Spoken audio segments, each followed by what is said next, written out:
Hi, I'm Sarah.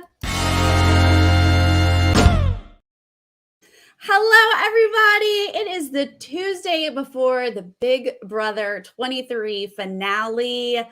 So we have a final three, you guys, and I wanted to break it down with some really cool people. I'm excited about this panel. But first, if you're new to this channel, please click subscribe and give this video a thumbs up. Please, I would appreciate it. Hello to everyone in the chat. Yes, we're already popping. But let's get right into it, you guys.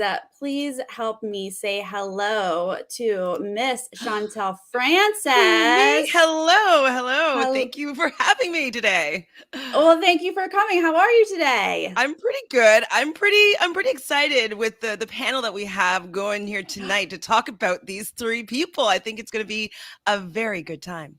Right? I'm so excited too. And so let's go ahead and bring in Miss Jessica Milagros. Hello. Hi, everybody. How are you today? I'm very excited. I'm actually very exhausted. The emotional exhaustion By this season? This season, I'm just kind of like trying to prepare myself for, for the falling off. It's kind of like when you're on a high and then it starts to crash down. That's where I'm at. So hopefully, after this week, I won't start getting anxiety attacks from like the void that is the big brother of my life. But all that good stuff. I'm excited to be with you, ladies. Chantele, this is the first time I meet you. I know, first time meeting you too. Hi, nice to meet you. Woohoo! Wait, what? You guys haven't chatted before? This is exciting. No. I've only seen her, on podcasts. I mean, so I feel like I do feel like I know you too. Yeah, so I'm kind of like, oh, right, we've never met. Well, this is extra fun. I would like to introduce our next guest, but her internet is apparently being funky, and she has dropped off, which she dropped off a second ago. So hopefully, as soon as she can jump back in, we will bring Sharon in, managing editor from Us Weekly. So looking forward to talking to all of us. We're gonna dive into these three. Okay, this is a final three that maybe we haven't seen in recent seasons, and so it's kind of fun to talk about. Okay, but wait, Sharon is back, so let's jump in with Miss Sharon Tharp from Us Weekly. How are you today? Good. Just dealing with some Wi-Fi issues, but otherwise great. How are you guys? It's the internet. Yes. Other than that, woo. Okay, great. Well, while you're here, let's get right into it. If you drop off again, we'll just keep getting you back in here. Let's go in alphabetical order for no other reason than I want to. Let's start with Azah here. What can we say about Azah? I'm going to start with just some basic stats for you. She did win one HOH, and she has won part 2 of this final HOH. Spoiler alert, if you weren't aware of that. And she's only been nominated one time, and that was last week. That was in-game nomination. She's had a decent social game, but maybe not the best strategic game. Chantele, give me some positives here. What do you like about Azah's game? I really like that Azah sticks to what she believes. I'm kind of wanting to put all my ideas and morals and how I would play onto Azah, and she's been frustrating me for the fact that no, she's in a good spot to do this, and this, and I kind of have to just allow her to be herself because she's really being true to herself all the time, and she wants to be someone that she could look at and be proud of after this game, and so I can respect her that she plays the game completely differently than I would, and I appreciate that she really sticks her heels in and she does what she wants to do. She's not really bullied or pushed around. Really, she really is asserting her own desires and her own actions. That's true. Sharon, do you have any positives for Azah's game? I have to echo what Chantele said, something similar. I think she can kind of point back to her beginning strategy. In our preseason interviews, she talked about loyalty. She said that was the number one thing. When I asked her if she would pick an ally over someone she could beat, she picked an ally. So I feel like she can use that and say that she stuck to that from the beginning.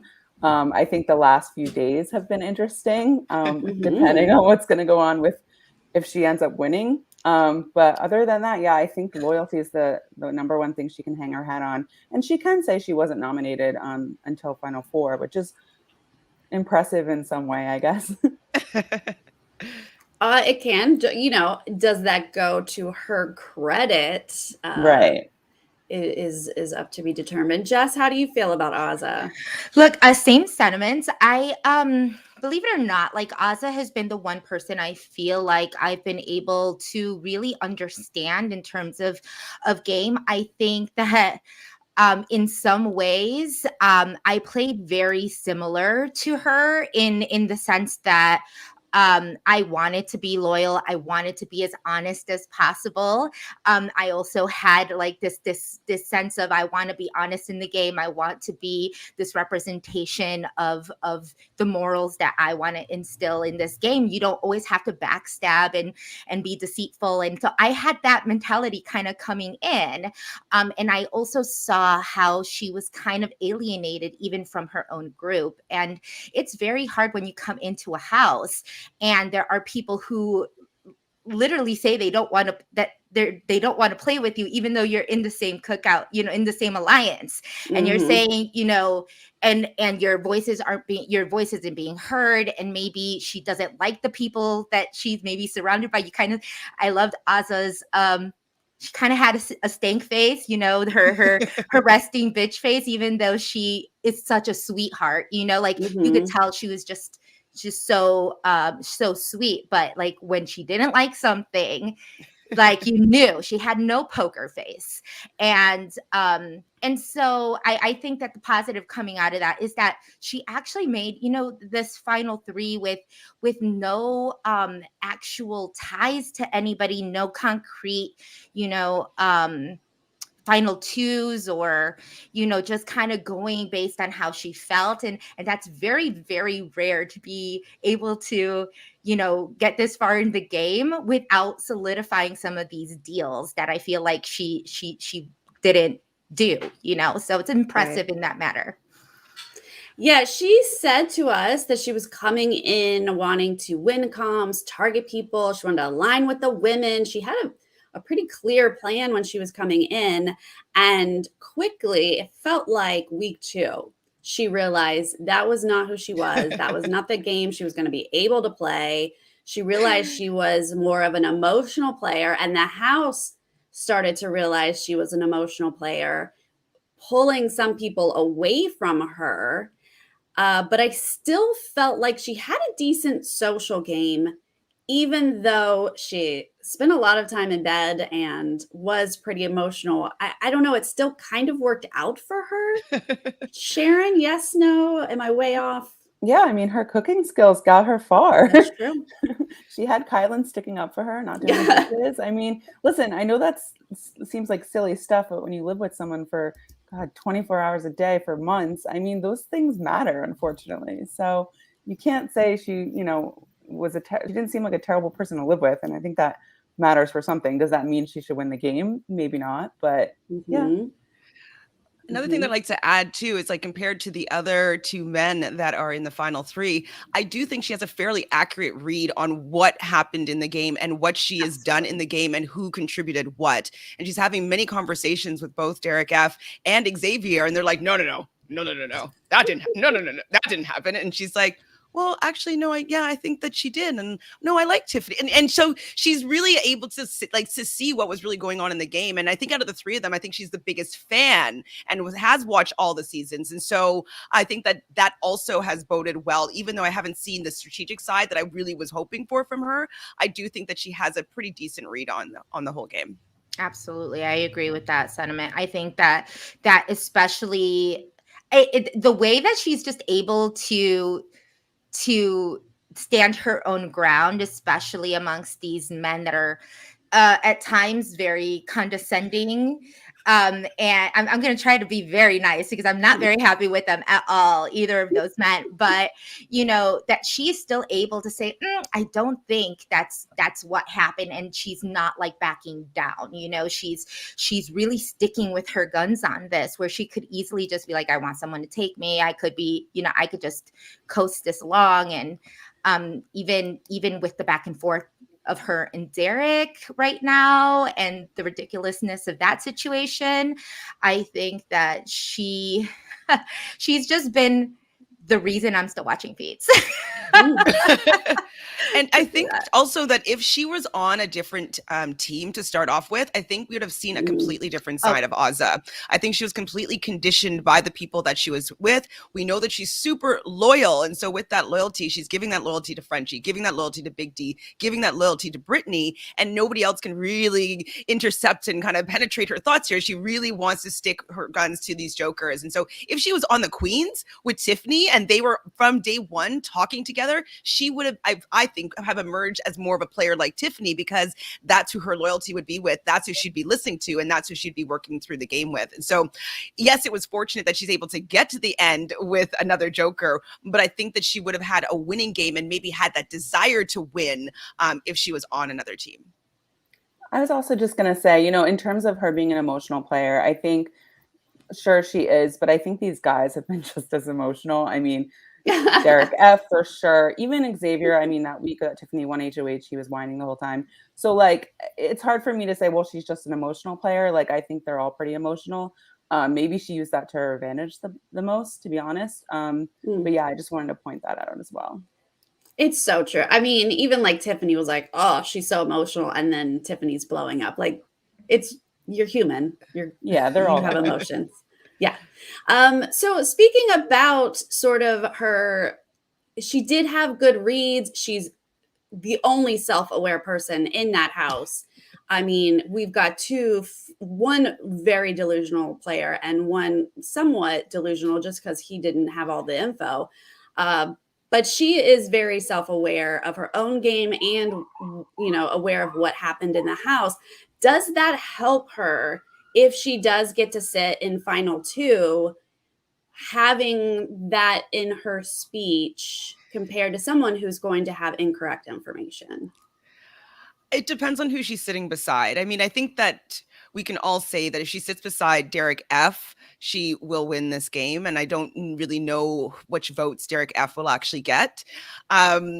If she's sitting beside Xavier, I was talking about this with you yesterday, Sarah, like the only possibility is if she really throws Big D under the bus and is just like, didn't want to reward Derek F with the money. I really felt that Xavier deserved to have at least the second place prize money and have that opportunity, because from how he was treating me, I didn't really respect that part of his game. And so this is why I made that decision. And maybe that would sway some of the people in the jury and being like, wow, like, she really stuck to her guns here. Like, I thought there was going to be a shoe and that she'd be taking Big D to the end, but no, she really didn't really appreciate his game and didn't want to reward him with that. So maybe people would give her the win for that. But I do think it would be a landslide if she went with Derek F to the end. I agree. I think sorry. I was just going to say, yeah. And if she cuts, and if she's the one to cut Xavier, I think that's like a big thing she can hang her hat on. I mean, the juries say every year, oh, if you cut that person at the end, like that really does propel you to the win. So, I mean, if she does it, which I don't know right now, if she's talking about that, I think she's going back and forth. But yeah, that's definitely something she could say. Absolutely. And I think, I mean, at this point, I would say that she would win unanimously against Big D. With Xavier, I don't quite know. She's been very vocal to some people about being okay at a certain, at a certain place and not winning first, which also puts her as kind of least deserving because she feels like she's least deserving. It's not like, she came to play for, but I also do think that she may have some really, but it wouldn't be unanimous against Xavier. I think she has some great allies in the jury right now. She hasn't really, I don't know. I feel like she really hasn't gotten much blood on her hands, but at the same time, everybody coming out has said, you need to take out X, you need to take out X. So for just like not being able to take out X is, the whole reason he is going to win if he's in those final two.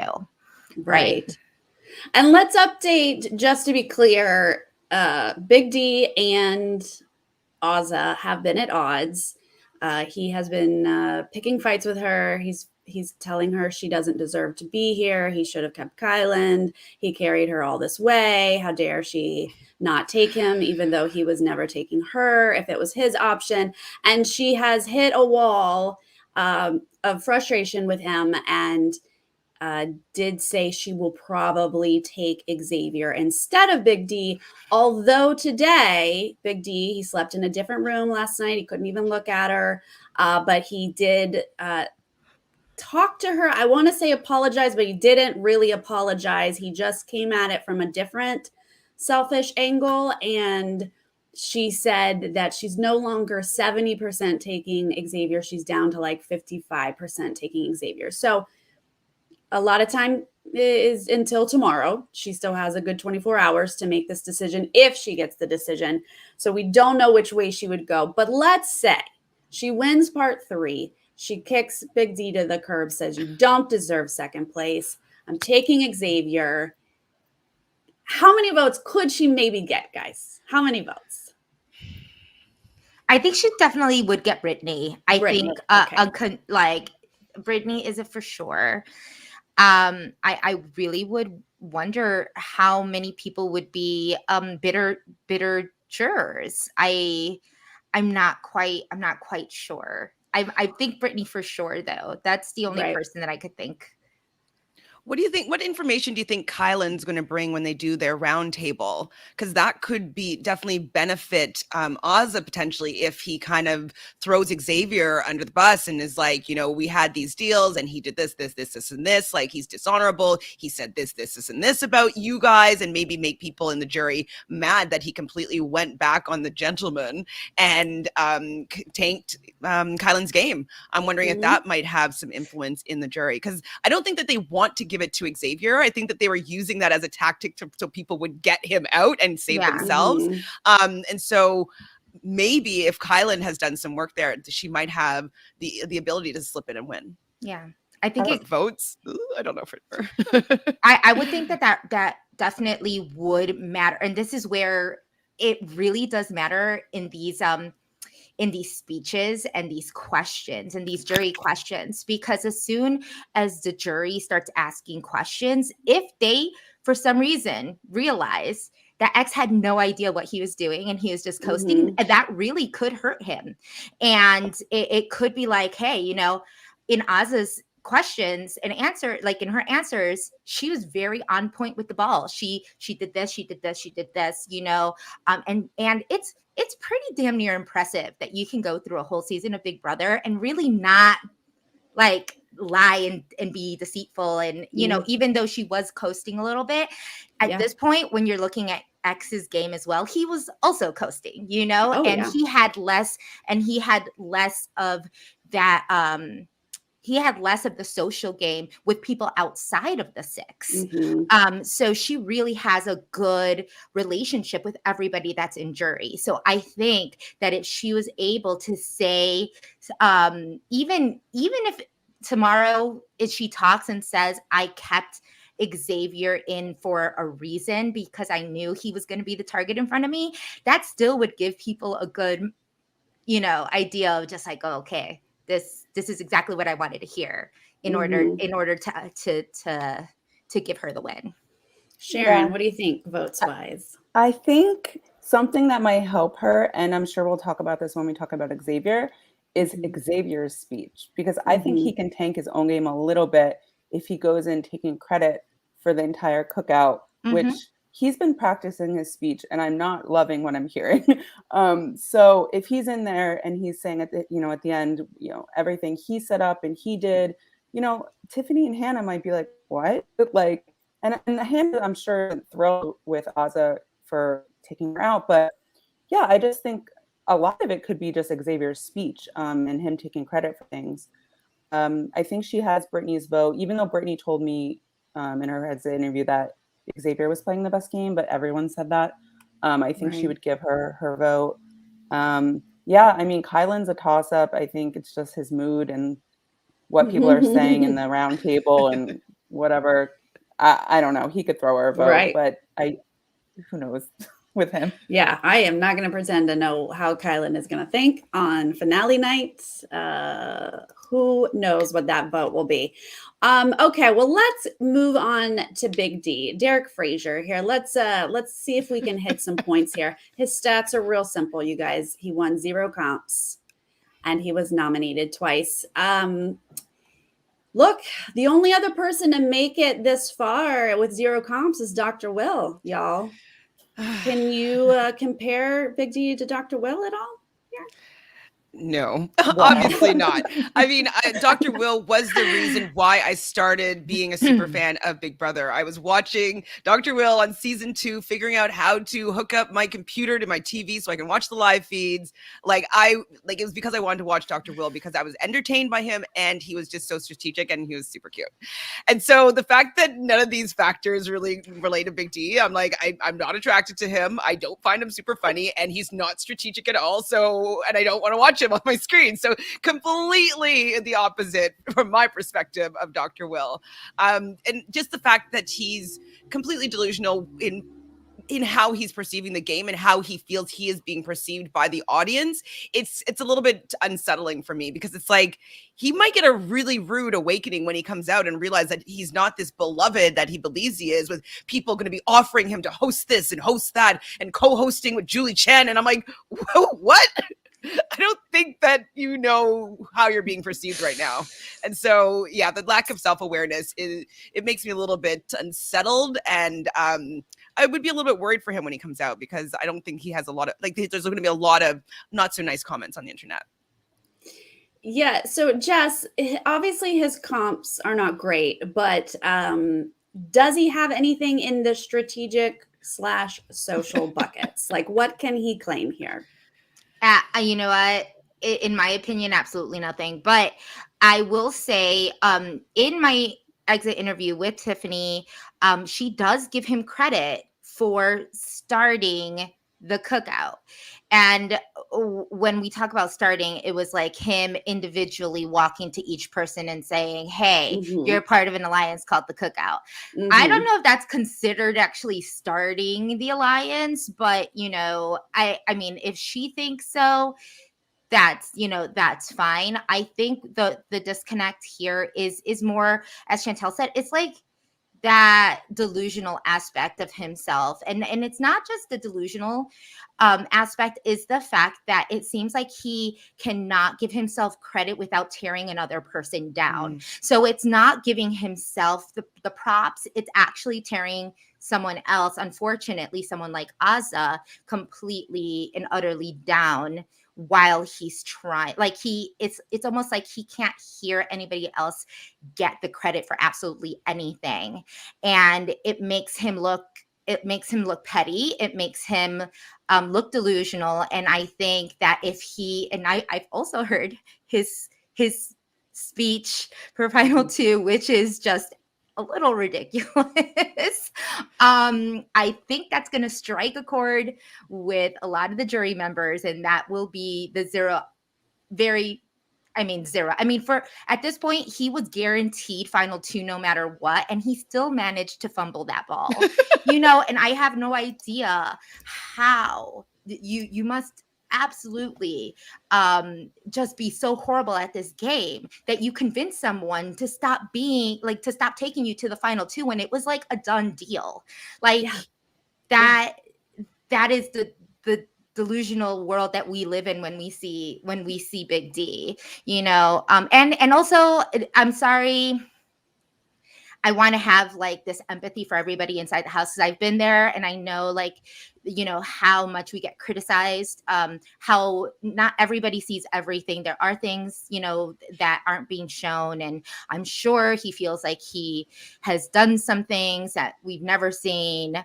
And but at the same time, dude has never seen an episode of Big Brother in his life. I am absolutely convinced. It's just like, if you didn't know that the final HOH was a 3-part, that's ridiculous. If you didn't know that you had to physically tell, Kylan that you were voting him out in the last veto, I don't know what Big Brother you were watching. I have no idea. So all clips on YouTube. Yeah, I think so. I mean, he most recently was like, I don't even know how do final 2 speeches go. And he was like, I always just fast forward to the end. And I was like, oh, shocker. No, really? You didn't watch a full episode? Sharon, he says he's history, probably the best social game that we've seen. Any I don't know how to respond to that. No, the delusions like make me laugh. It's like one of my favorite parts, to be honest. It's just like, it's like Jose wanting to host the Grammys or whatever. Yeah.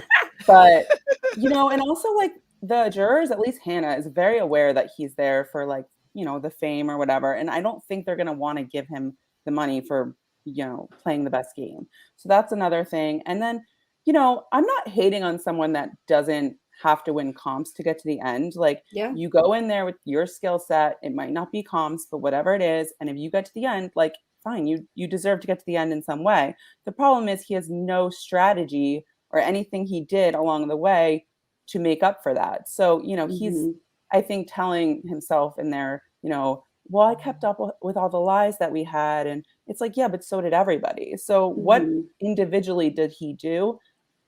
I don't really know. And I just don't think the jury is going to want to reward that.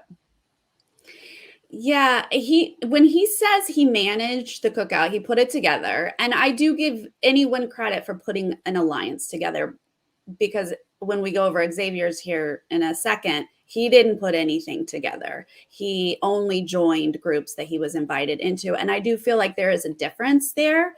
But yeah, when he says that he then managed it and kept it together, I need to have someone point that out to me, because all these feeds I watched 24/7 took over my summer. I didn't see it. So how do you feel he can claim this in his final 2 speech and anyone not laugh at him? Is that even possible? Well, I'm thinking that what he's, just to what Jessica was saying about being like, he went to the individual players. Maybe he did that. Like, I know we saw the scene in the kitchen where it was kind of like the head nod and like, oh, you. And maybe he did go to the next person and said like, okay, the 3 of us are going to be working together. Do you want to be part of this? And maybe he did kind of include some of the other members, but that's just asking people to be part of an alliance. And you always want to say yes to an alliance. And so that doesn't mean anything's done. Like, look how many alliances that Frenchie put together. That didn't really mean anything. Just because you said like, let's get together, and everybody said, yes, we're going to be a part of this,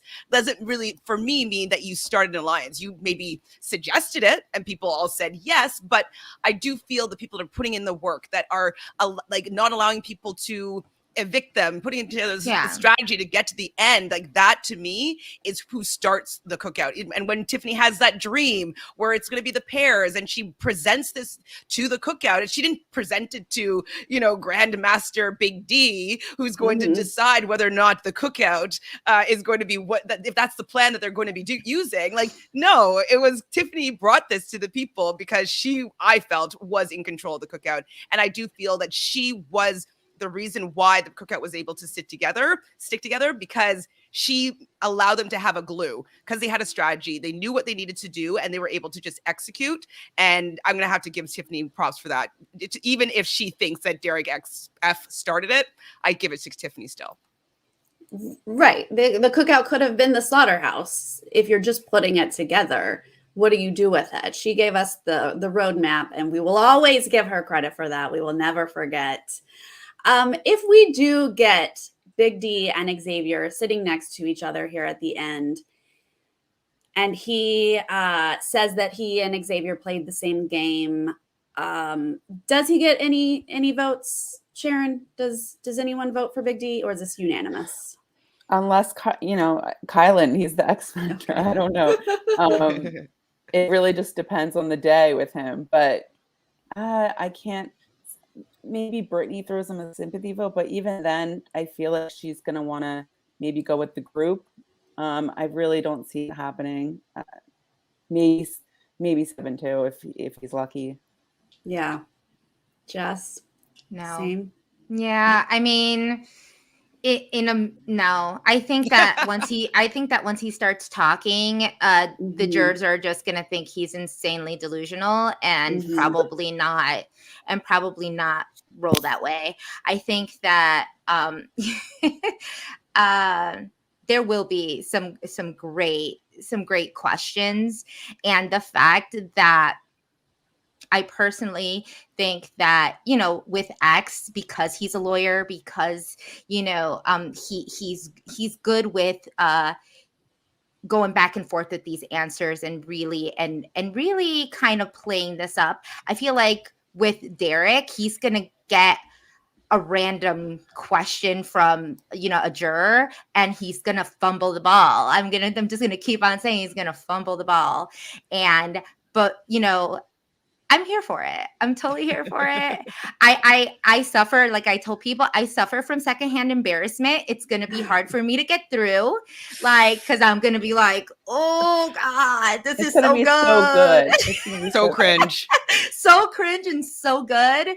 And I'm totally here for it. Like, I want to see it. But yeah, no, I don't see a world where anybody would, except for, yeah, as Sharon said, except for Kylan. I think that Kylan could be a little bit of a bitter Betty. I think he's the one who's fresh off, you know, he's fresh off, and he hasn't had time in the jury house, I don't think, at least from the paintings that we saw, like that CBS just posted. It looked like he was on a completely different wall. I'm pretty sure that he's not with the jury yet. And he hasn't been able to have time to process it. And so I think he may still be someone who would vote bitterly, especially because he saw something in Big D that he wanted to keep versus Tiffany and Hannah, which just completely baffles me. So we don't really know the mind of Kylan. It's like a whole CBS, you know, 2-hour series. Like we just wouldn't know. I mean, Big D became a clear GOAT. Like, he became the clear person you dragged to the end pretty early on. I remember the conversation with Hannah and Claire, where Claire was describing to Hannah what a GOAT was and why that's a dangerous person to have in the house. Hannah at that time was like, no, I want to sit next to Derek. Like, this is so easy. So that was so early that people were not taking him seriously. I can't imagine him sitting in final 2. And even if he claims things, they're going to be like, no, you weren't even in that conversation. So. It's like, you know, he had an idea of what must have been going on around him, but people were actually doing work. And I think that that's what has allowed these delusions to evolve between himself and Xavier, is because they were lucky enough to have the cookout that they could rely on, and they could do whatever they wanted in the game. And they had that no matter what. And nobody really has that reassurance in normal situations, normal games.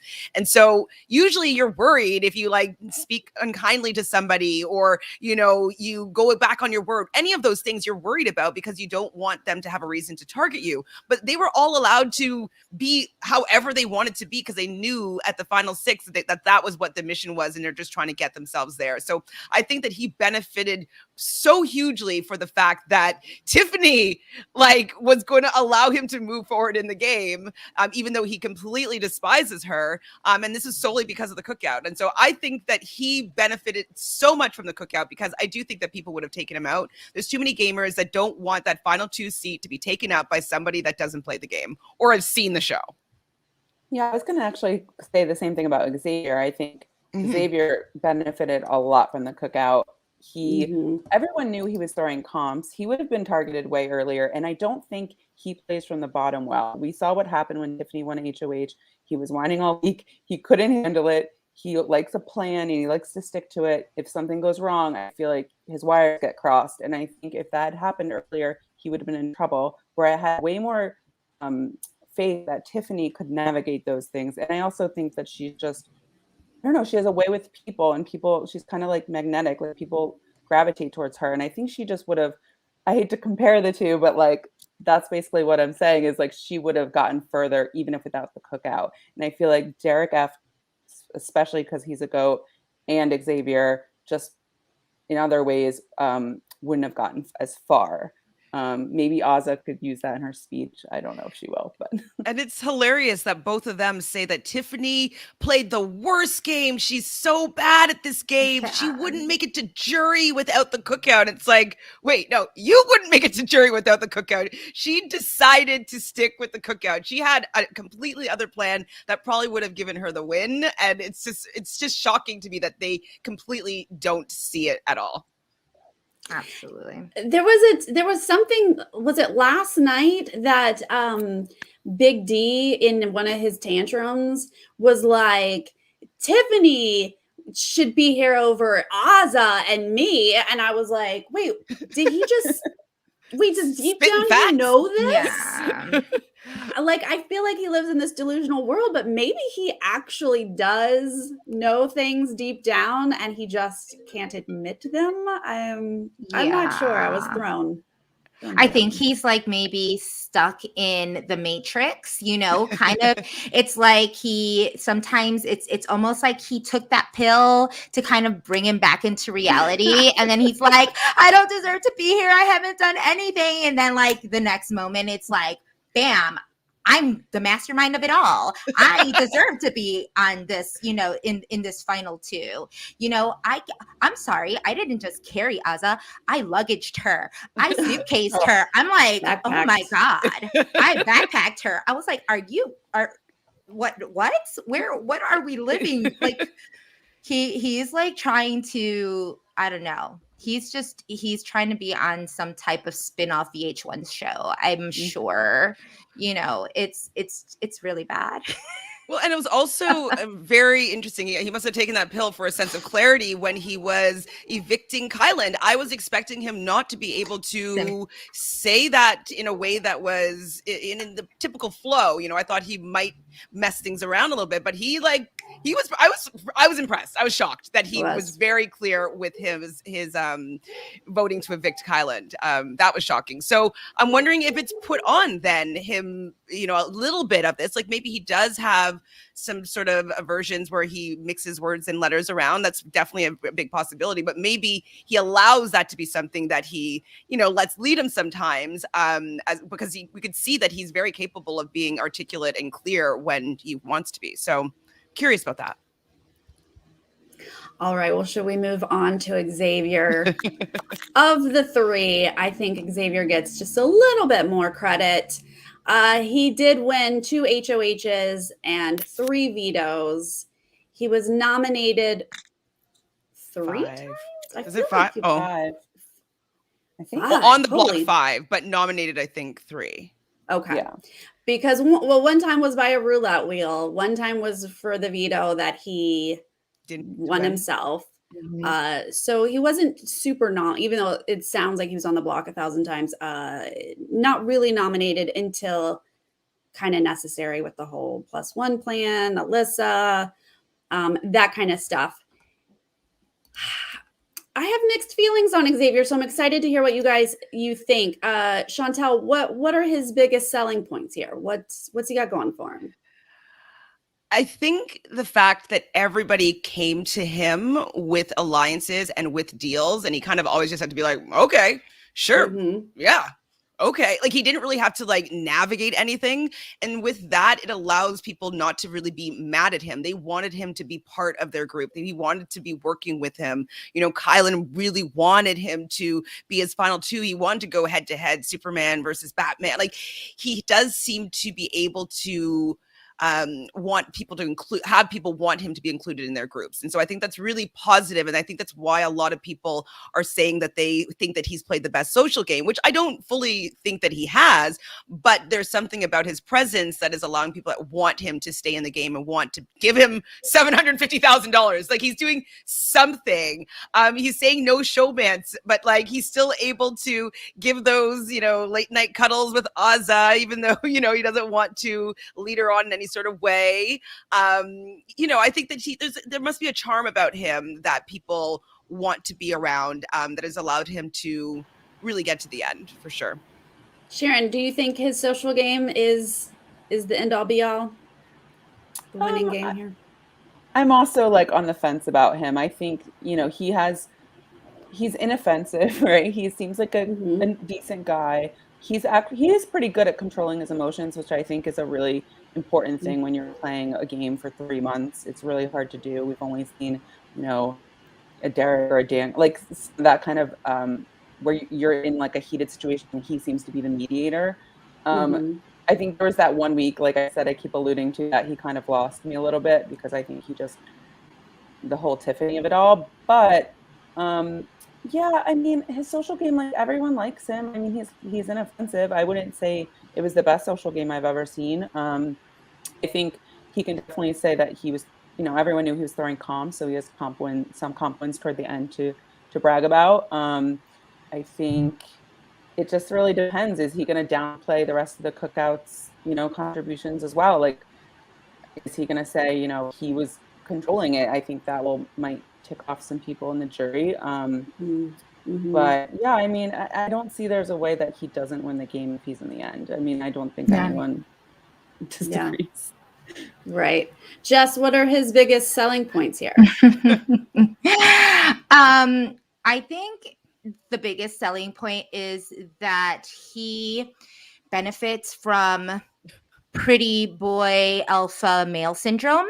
And so I think that, he has that pretty boy privilege, and he has the, that alpha male privilege of just, you look at him and you're like, he's a competitor. And a lot of people, I think it really comes down to the jury and what they see as a winner.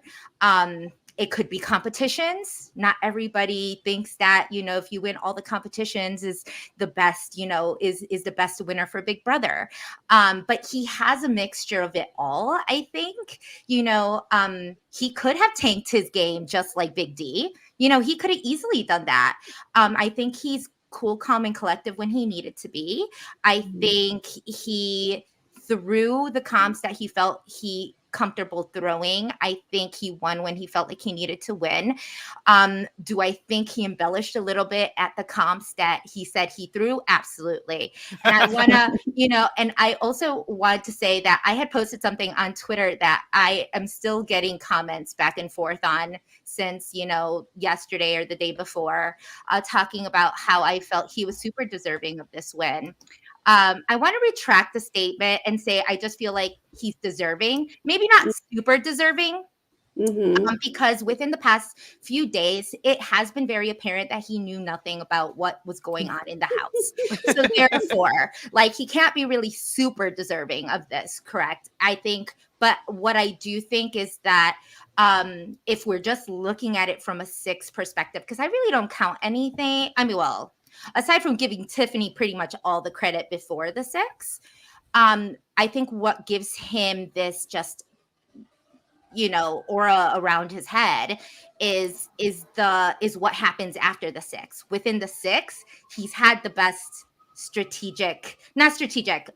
social game within the 6, because somehow everybody wanted to keep him, except for Tiffany, right? And even at one point, Hannah wanted, to keep him safe.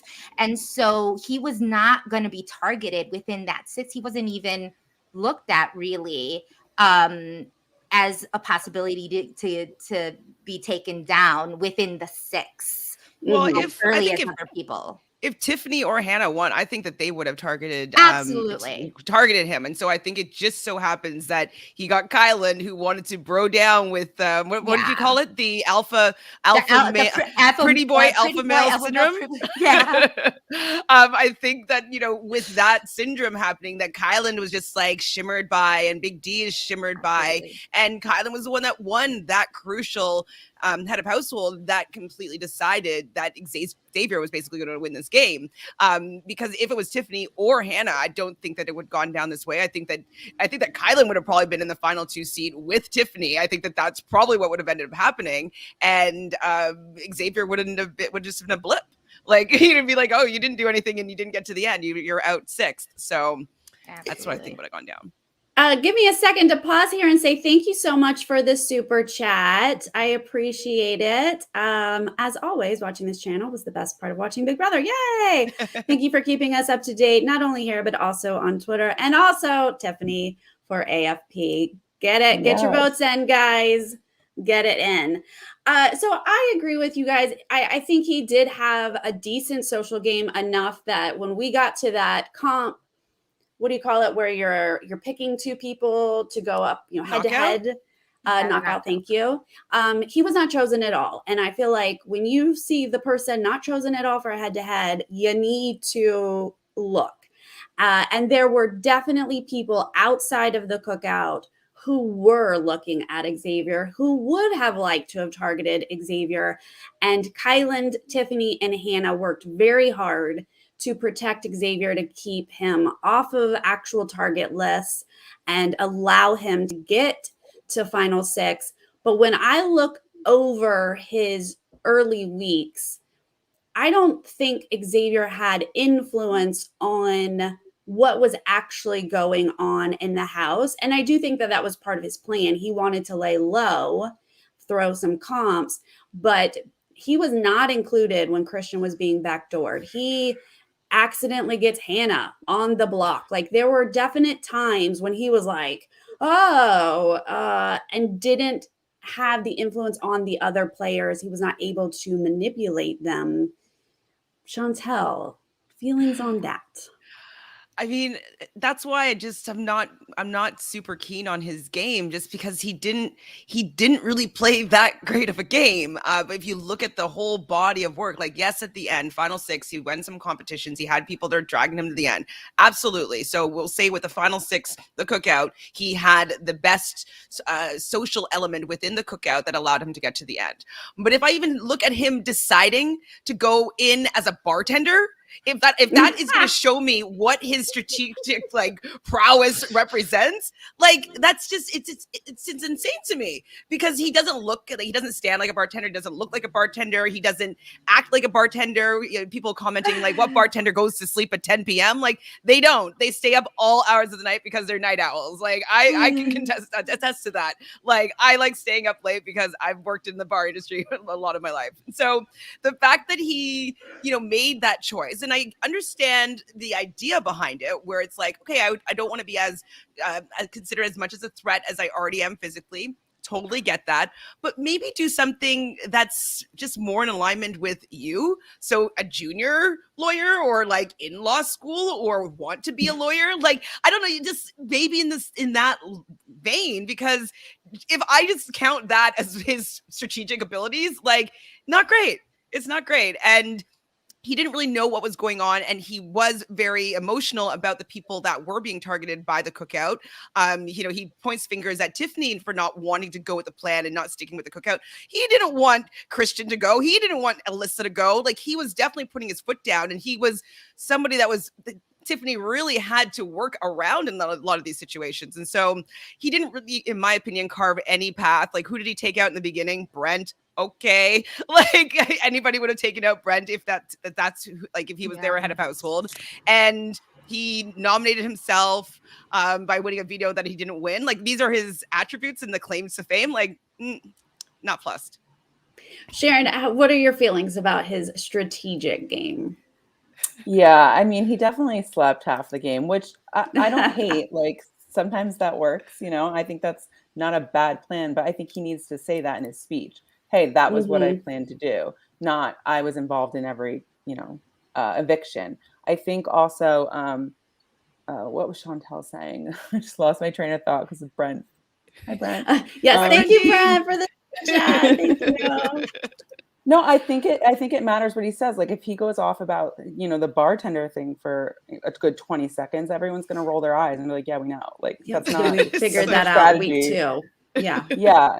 I was trying to think of anything else I could give him. And I will say, and this is not something to brag about, Tiffany has this, Hannah has this, a lot of people have this, is that killer instinct at the end that to cut somebody. And Azah, Big D, Big D thinks he has it, but the Kylan, that wasn't really his decision.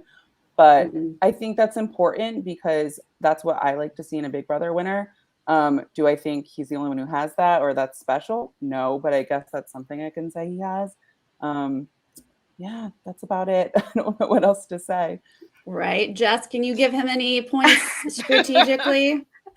To kind of piggyback off of what Sharon said, like, I think that he does have that about himself, but he also made points to not really make those quality like those genuine relationships with people so that he would be able to cut them like that, which is why he was just like, just Alyssa. Could you imagine if he had like a better social game and like was acting the way he was acting when they cut Alyssa, like with everybody, because I think that's the type of person he probably would be. So I think that it was like, I think he at least has this self-awareness is not the right word, but for lack of a better term, he knows this about himself, that if he got closer to people, that it would be harder for him to detach. I've always admired the fact that he was kind of in my eyes, although Azah also has this, kind of the mediator and the glue that stuck the cookout together. This is really tricky because a lot of the things that he's done, we had to give credit to like Tiffany and Hannah and Kylan for doing those things to place him in the place where he's at. It was not just a him alone strategy. Do I think that at times he was kind of final? I feel like in a way he was kind of final say so in a lot of these conversations between the cookout and things, like when Tiffany wanted, to change the vote, and flip the vote. It was like Xavier who kind of had that, that upper no, it's not going to happen. And it was just like, what the hell just happened here? So it just felt very like the men kind of ruled this, this cookout alliance, which I really don't agree with. It was very much the man's head and the woman's neck. I feel like the women were just like stirring the neck and just moving it around while the men were just like, yes, no, yes, no. Like that's how I feel. So strategically, I see what you're saying though, Jess, of like he garnered a respect enough that when there was a debate, when there was a discussion, who are we taking out, who's going to win the next HOH, which they did not need to talk about as much as they did. But his response, they respected. When Azah or Big D had an opinion, they would, Tiffany, Hannah, they're like, okay. But Xavier and Kylan, they did listen to. So I guess I throw that to social game because there is something about him pretty alpha male syndrome, whatever it is. I'm telling you, it's a thing. It gets the respect. It is. It's so annoying. It's very, very annoying.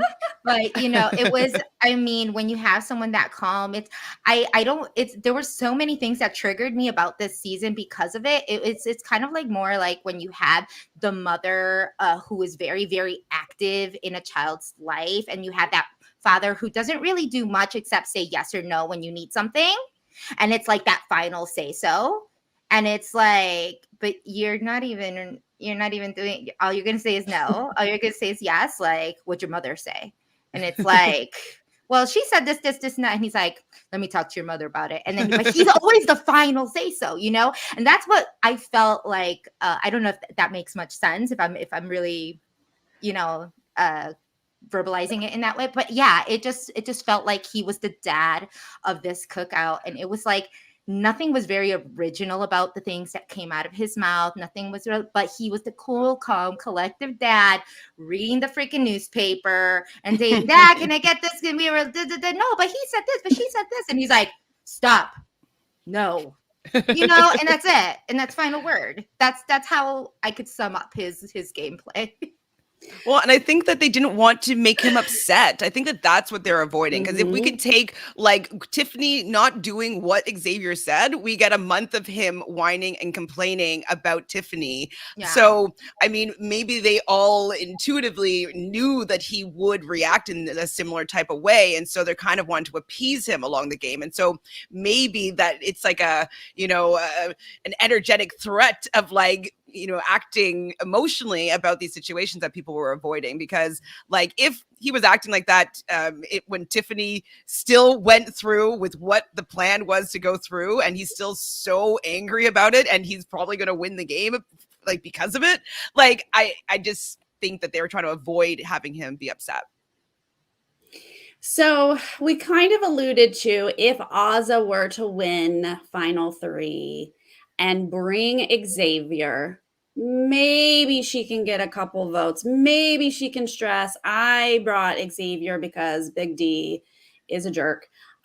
Maybe. But now if we're looking at it from Xavier's point of view, if Xavier wins this part 3 HOH and takes, let's just say he changes his mind and takes Azah, how did the votes fall here? Well, since I'm feeling as though like both Big D and Xavier haven't really been female forward, we'll say, with their perspective of the other people that are all in the jury for the most part, except for Derek X. And so I'm thinking that maybe he would get some respect for the fact that he brought a woman to the end. I don't know. Yeah, I mean, I think that that's the only way I could see them like really respecting that decision in that game. I think he would win still no matter what, but I think that they will respect his decision a little bit more, that he was going to give it to Azah, who would be more deserving, if we're going to use that word, of sitting in the final 2 seed next and instead of Big D. So I think he'd gain some respect, and he would gain some respect for me for the fact that, the whole season we've had it had the opportunity of having all woman jury, which would our final 6. Like, that would have been a possibility too, which would have been really cool, and that would have also been monumental. And so the fact that the majority of the jury is female, I really think that could have been an opportunity. It could be an opportunity for them to respect his game, and I would respect his game a little bit more. Sharon, does it make a difference with Xavier's game who he brings to the end?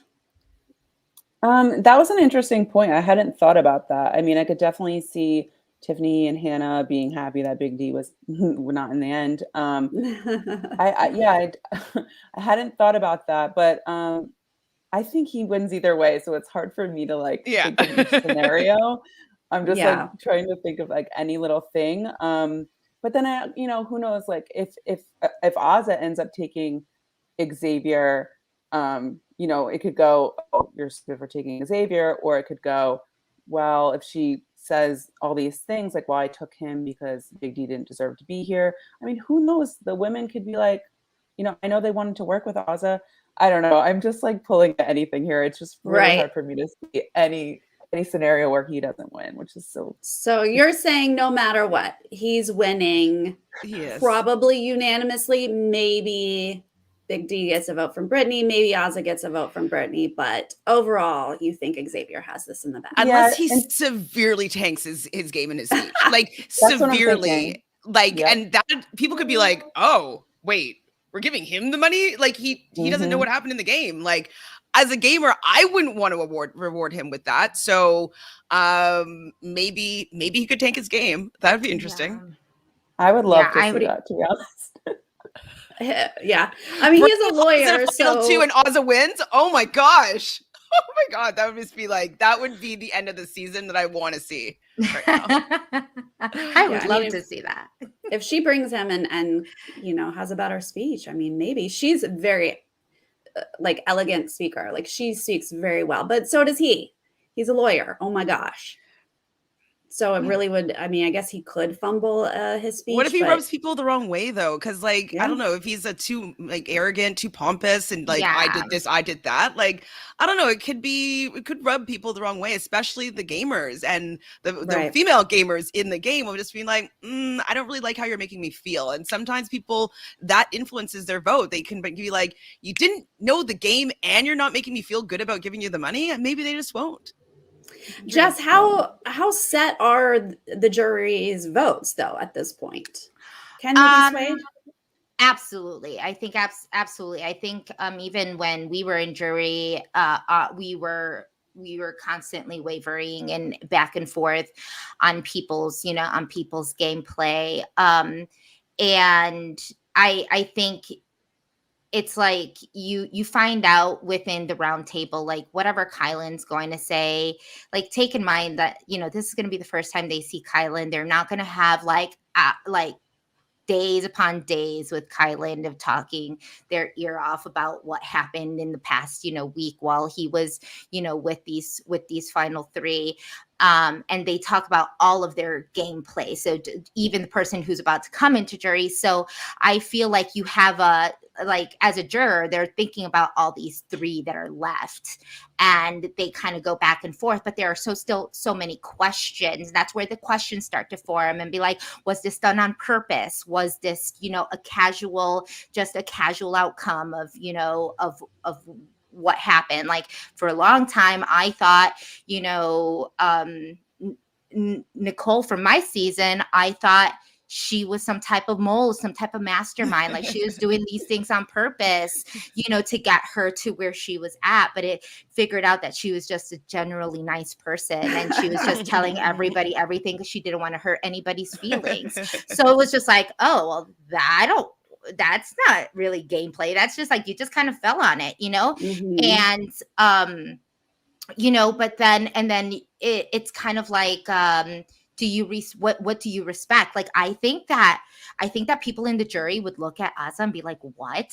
She didn't take Big D? Like, this is a big thing. Like, they were they're besties. That was like a for sure thing. What is Azah thinking? Like, we need to come up with these questions of like, why? Tell us why. Tell us your thought process. Now, if Azah says, well, because I would rather lose to someone who would, like to a winner, like I'm perfectly fine with taking second place, I'd be like, no, girl, you're getting second place. But it's like, if she can come up with something, if she can give better reads than what Xavier does, if she can really explain that she was doing this a little bit by herself, even though she was like in the cookout, but it kind of separated from the cookout, not really having any of these final 2 or final 3 deals. If she could explain to Hannah what happened and why she, decided to get rid of her when she knew Hannah was like a good ally for her to have. I feel like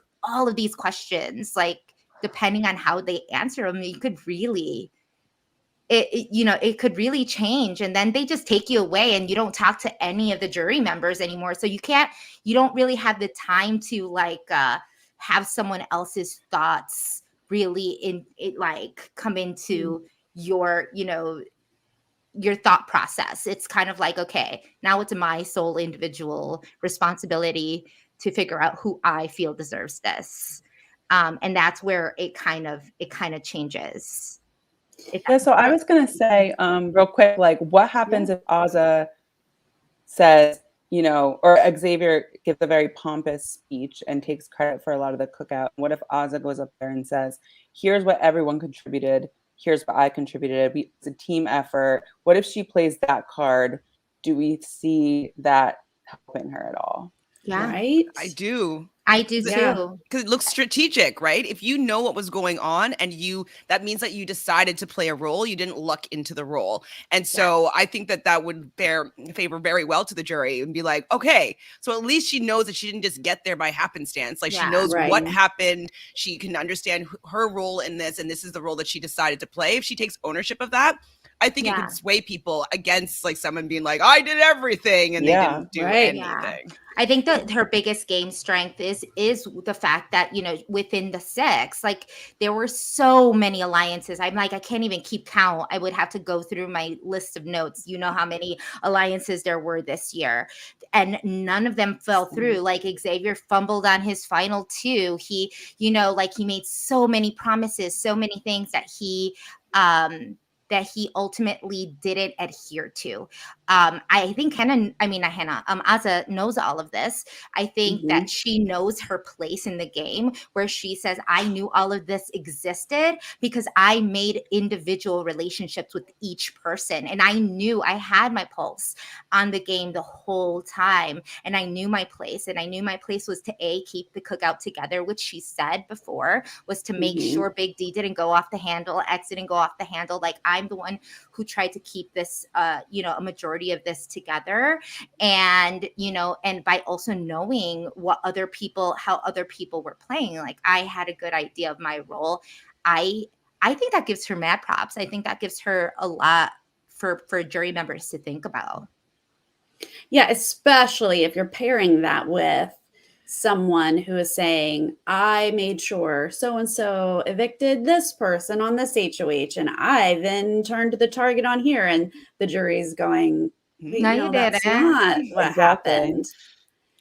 Like I said earlier in the stream, I think her self-awareness, I mean, I love self-awareness in general, but next to these two people who are not as self-aware is just, it's like this like glowing light of like, ooh, that could set her apart from these guys if she can make it to the end. So to bring it all together here, let's just say what it is that we want to happen. Who do you want to win this part 3? Who do you want to take?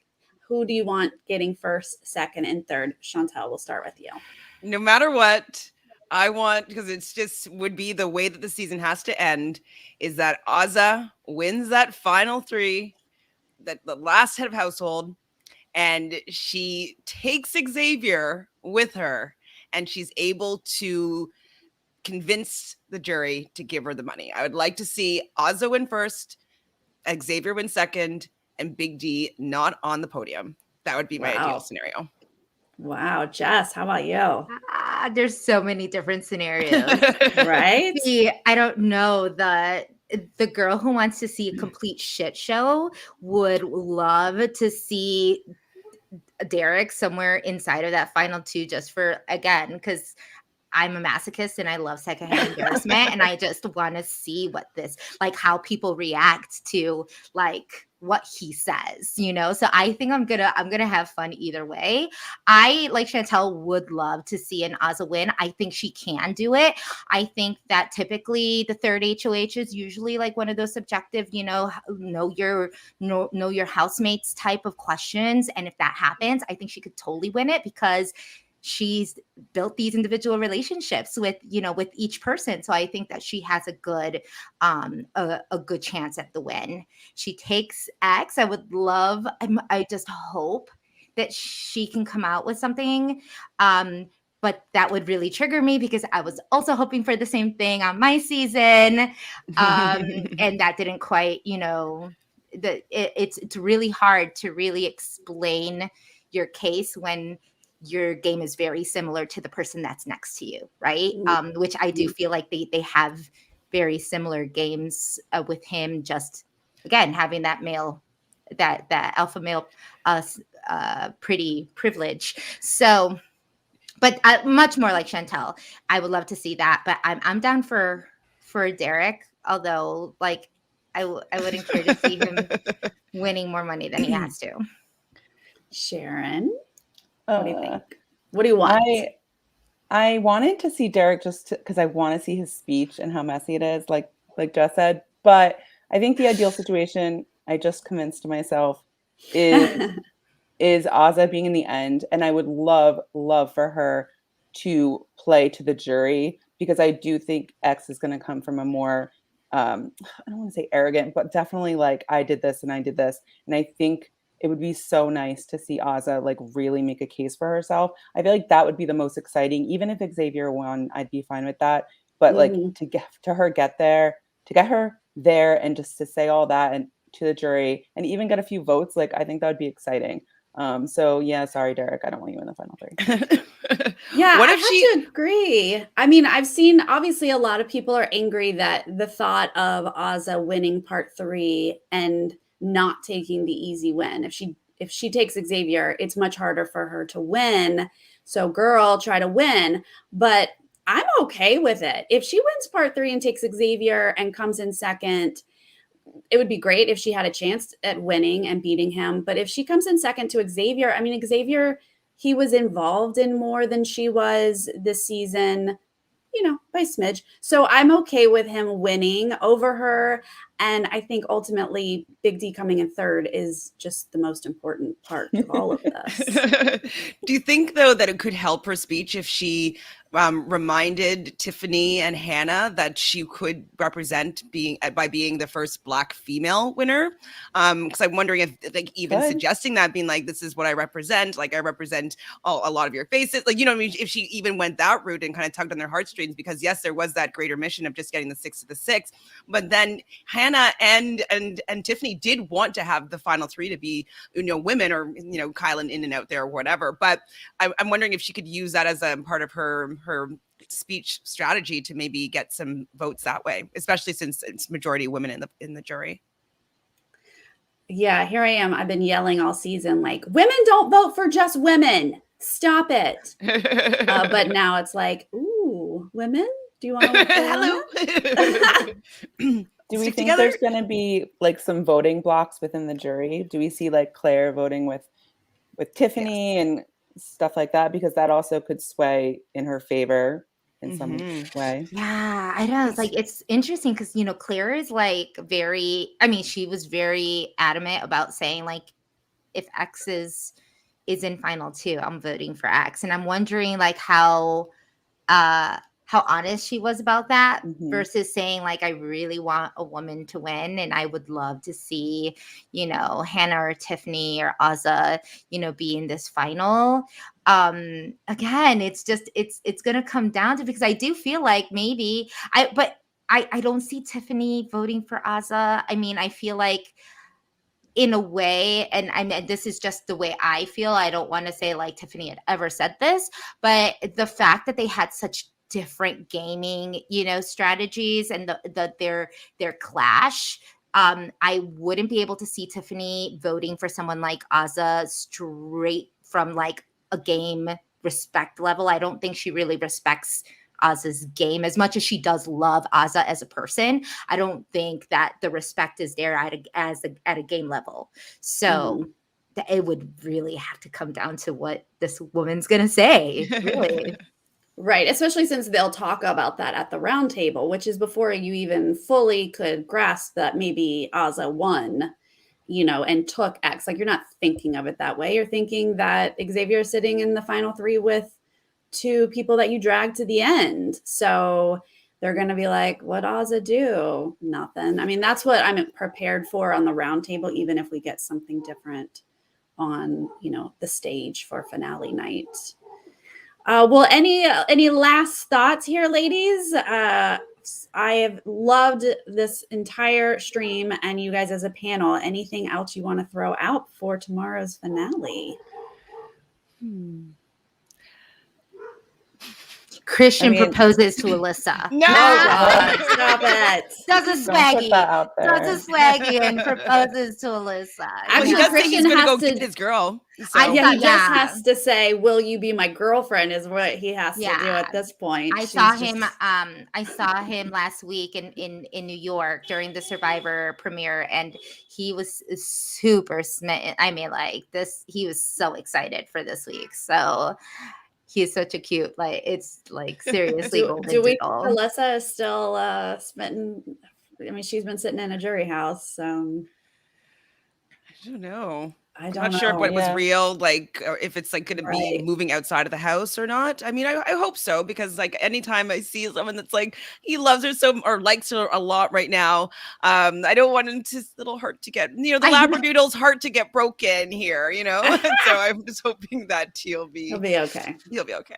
He'll be okay. They actually are all going to be there. It is confirmed that pre-jurors and everyone will be there live, not like last year. Oh, really? Not in Zoom? I thought it was Zoom. They have confirmed that they will all be there.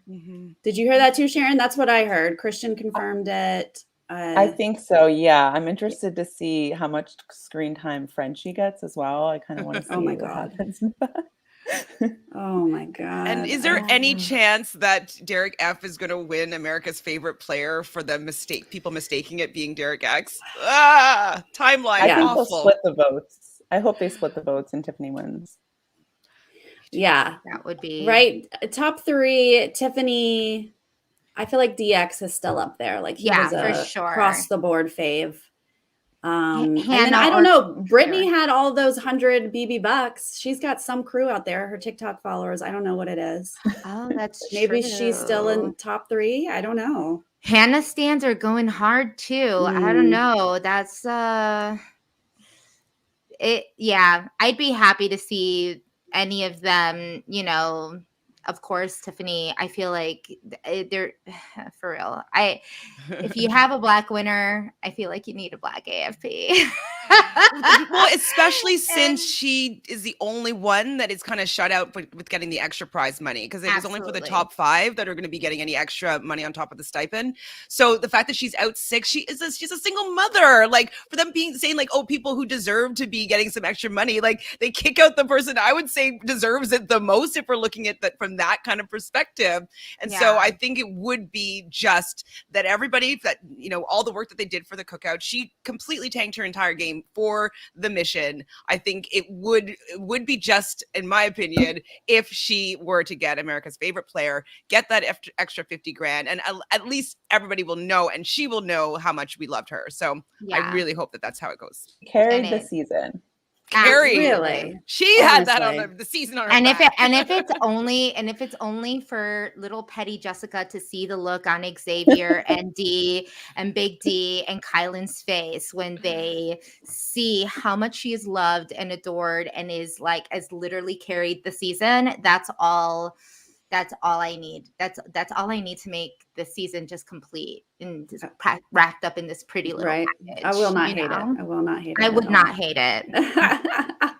Well, you ladies have been wonderful. I didn't even mean for this to be all females, but I'm sorry. Who runs the world? Here we are. So the Twitter links for everyone are below. So make sure you are following Chantele, Sharon, and Jessica if you weren't already.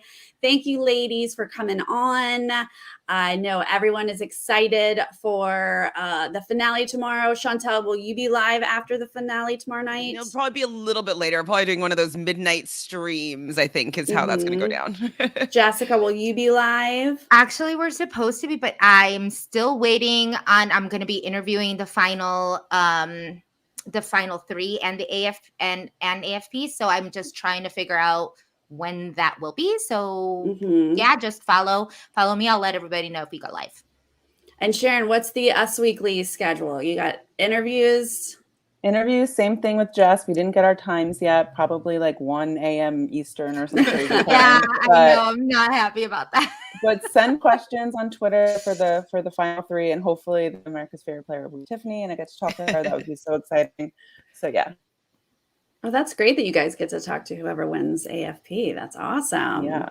Yes, fingers crossed it's Tiffany. But of course, whoever you want to vote for is the right person. So vote for whoever you want to vote for. We can't tell you. As long as it's Tiffany. No, it's fine. I have all my friends on it. I have all my friends on it. Did you vote for Tiffany? Did you vote for Tiffany today? And I just took my husband's phone this morning too, and I was like, Tiffany. Oh, hey, there you go. That's what I should be doing. My husband's phone.